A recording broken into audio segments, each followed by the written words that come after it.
I've just made this incredible beef jerky, which I'm now going to enjoy. If you want to know how to make it, then watch the rest of this video. Welcome back, friends. Welcome back to the homestead.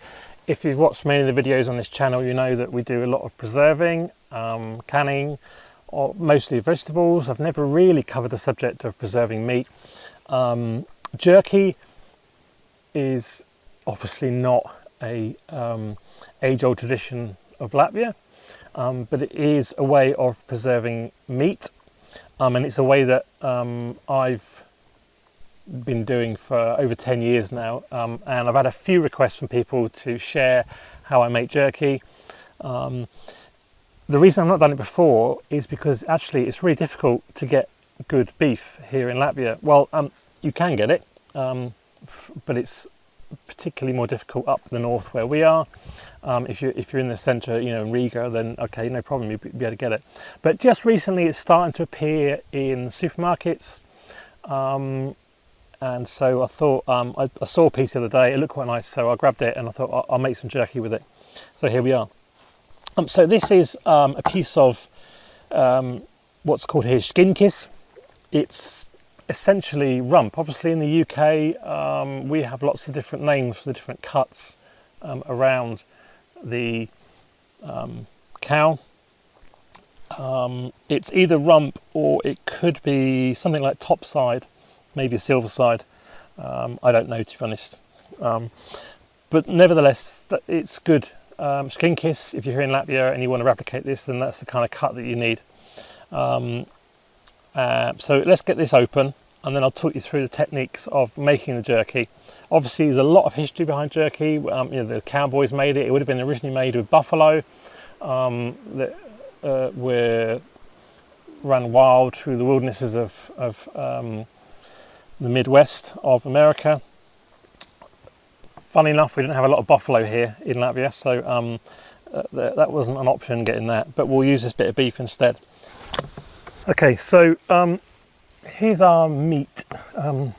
Now what I want to demonstrate from the off to you is the importance of understanding the grain when you're cutting the jerky. Jerky obviously is a dried, can be cured meat product. It's not cooked, so the cooking process would normally tenderize the meat. That won't happen, and so you want a piece of meat where you can clearly see the grain, then you decide how to cut it. The other thing that's important when choosing the piece of meat is that it's not too fatty. We're not trying to preserve the fat. We're trying to preserve the meat itself. You can't dry or pure or preserve fat. Fat will go rancid quite soon. Now I know when you're choosing a piece of meat for cooking, then it's important to have the fat to give you the taste as those the sugars and the fats come out, but not when you're making jerky. The leaner the piece of meat, the better, the longer it will last really. So we can see our grain coming this way.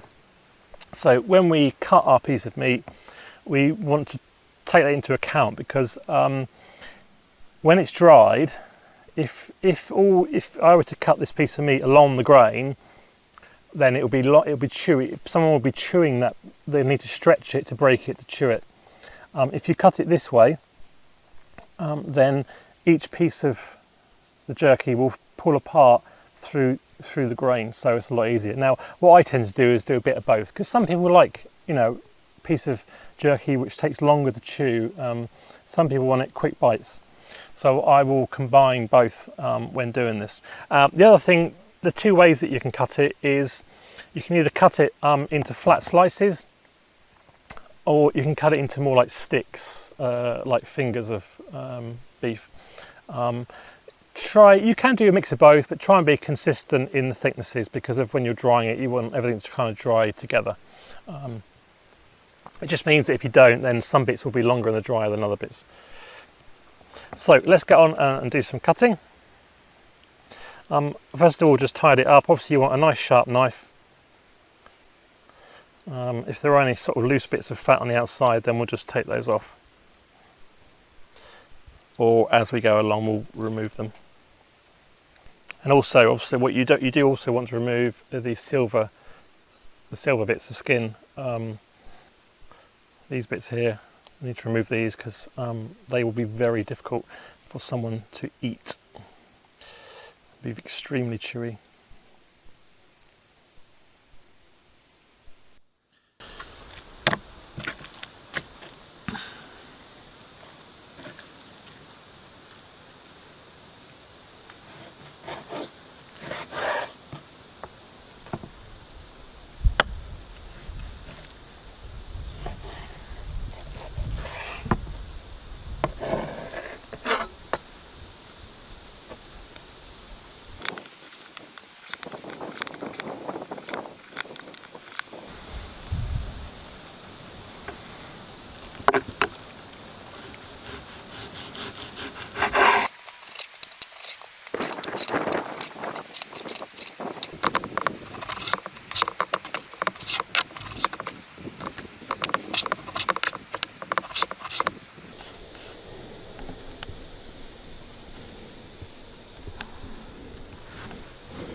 Okay, so the meat's now cut into flats, as you saw, kind of flat pieces, maybe like this, or some sticks, either long ways like this or against the grain to make it easier to pull apart. What we need to do next is marinate these in a bag overnight. You can put it into a container. I tend to use something like a Ziploc bag, which you can get the stuff in here, mix it all up on the outside, and then put it in the fridge out of the way until you want to dry it, because you can leave it in the marinade for 2 or 3 days if you want to, or just overnight. So first of all, let's put all as much of the meat as you can. Should get it all in here, I think. Inside.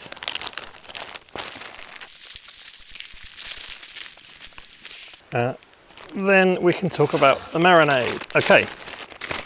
So keep it simple is my advice for the marinade. You don't need loads of powerful flavours, because what you're trying to do really is get the flavour of the meat to come through. But so if you want just salt, then you can just put some salt in it and some kind of liquid. You could use red wine. You could use some dark alcohol, dark beers, stuff like that. I do some. If I've got a bit left over, then I'll use that in there.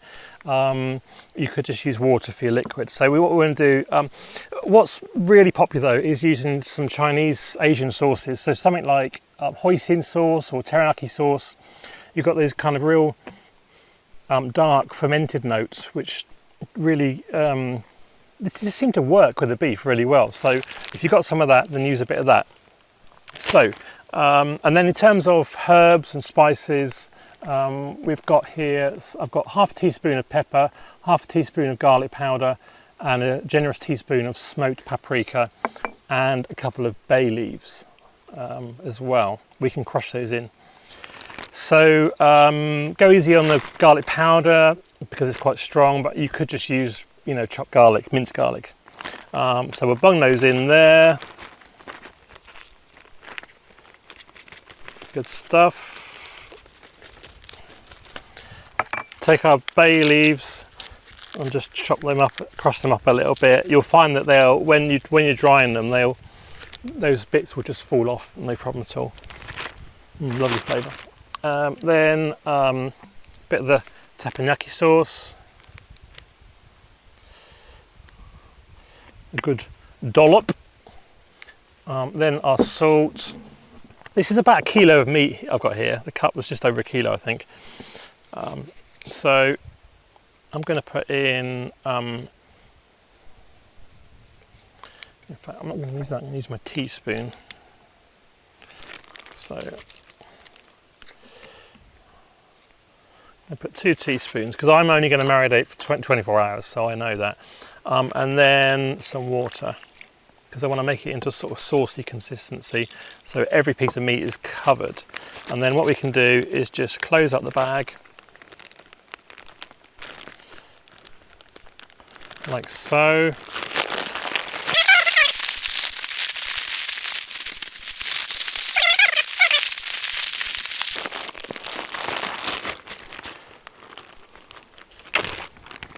That smells really nice, really nice. So I'm just going to, last of all, I'm just going to take the air out. It's not essential, it just means that it takes up less space in the fridge really.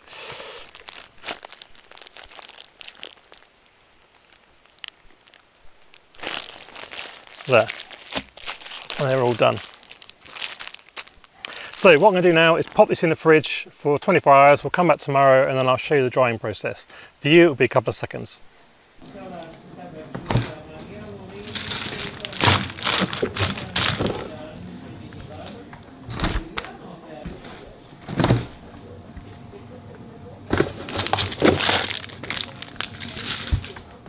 Okay, so the next day, just got the beef out.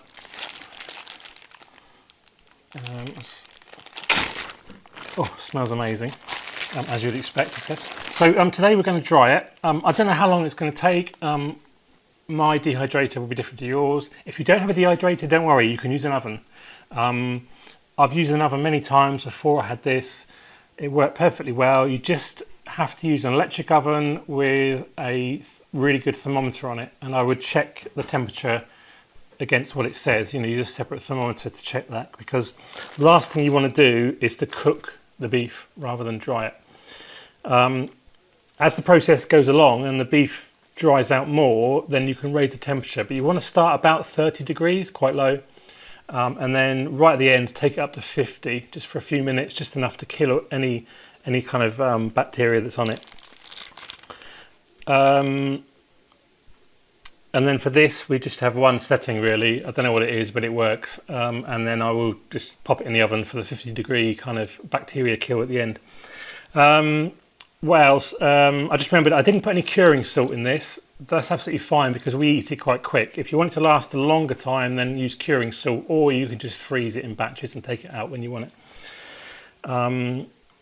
And I can't remember which curing salt it is, whether it's number 1 or number 2, but I'll put it down here on the screen somewhere and explain a bit more about that in the description, but don't worry about it really. Let's keep it simple.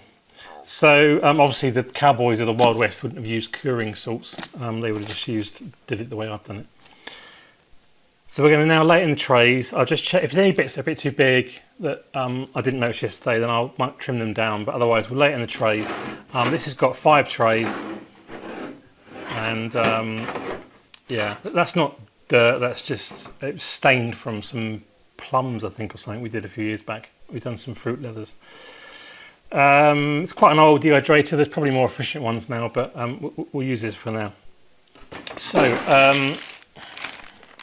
take the tray out,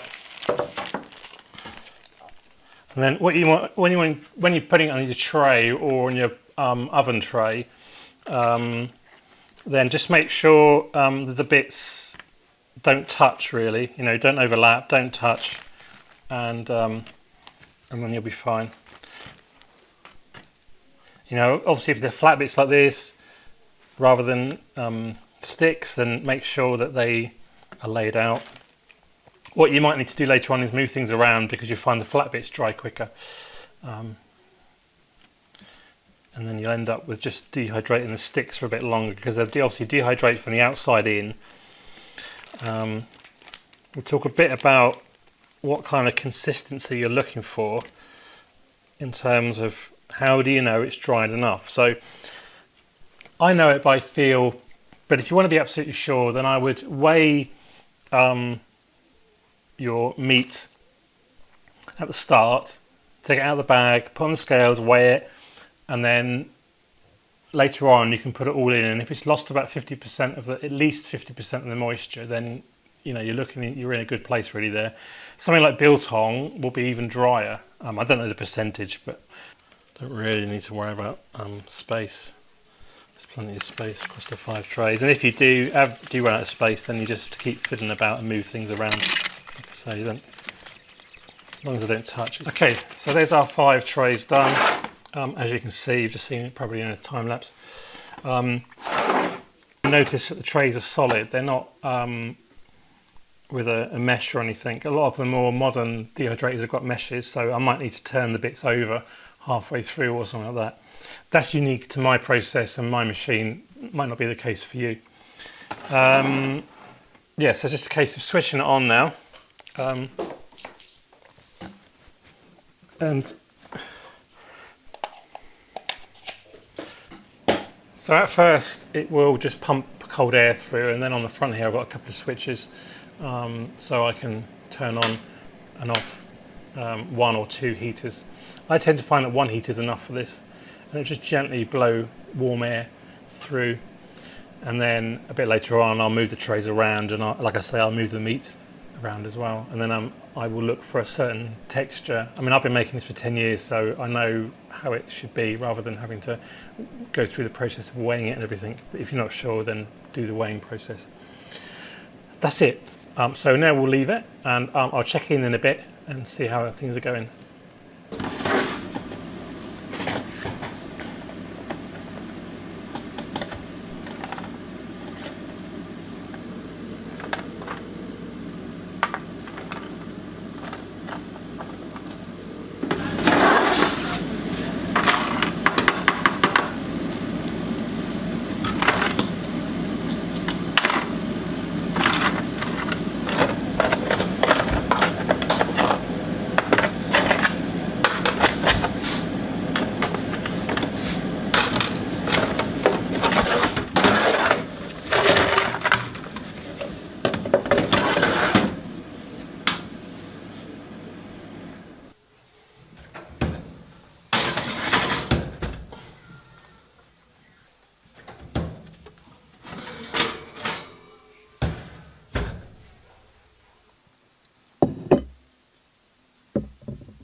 So here we are, here's our finished jerky.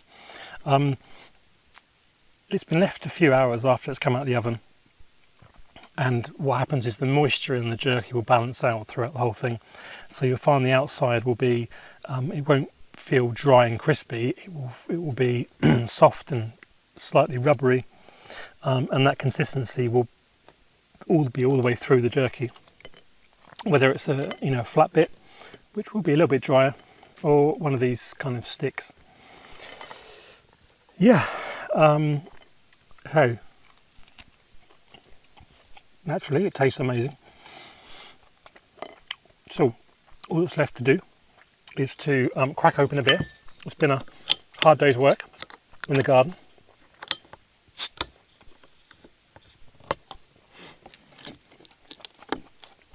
Local Latvian beer.